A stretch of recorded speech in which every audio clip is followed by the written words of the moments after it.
Well, I fell into it, actually. I fell into it when I was diagnosed with Crohn's disease. I was near death twice.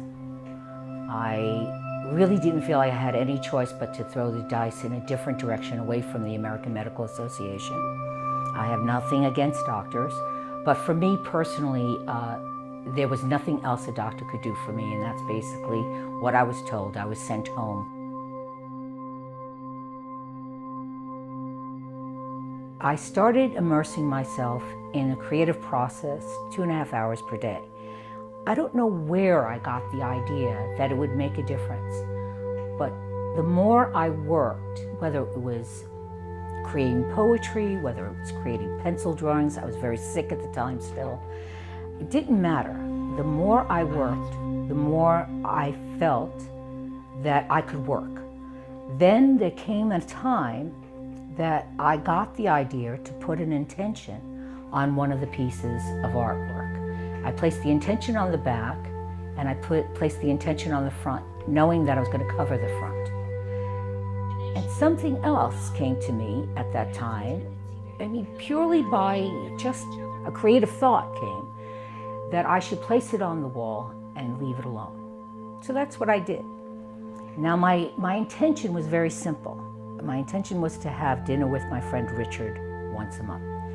For a Crohn's patient that had severe Crohn's disease, going out to dinner for me was literally impossible for nearly 20 years. I didn't really think about it, but one day I walked into the house and this one piece of artwork that was on the wall caught my attention, and I just couldn't step away from it. And I said to myself, well, I wonder if this is one of those intentional art pieces I did.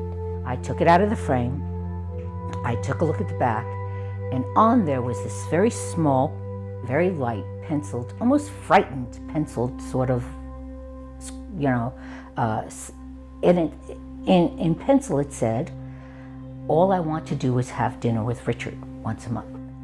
I had just come back from dinner with Richard. And there was this light bulb that went off. And I said, could it be possible that I had something to do with creating this outcome? I couldn't leave the idea go. So for the next 6 years, the house became basically an intention experiment. I put intentions on everything. I started very small intentions. Little by little, little by little, little by little, things would start opening. There were opportunities I would wind up getting that I normally didn't get. There were books that would fall to me that normally I wouldn't even consider reading.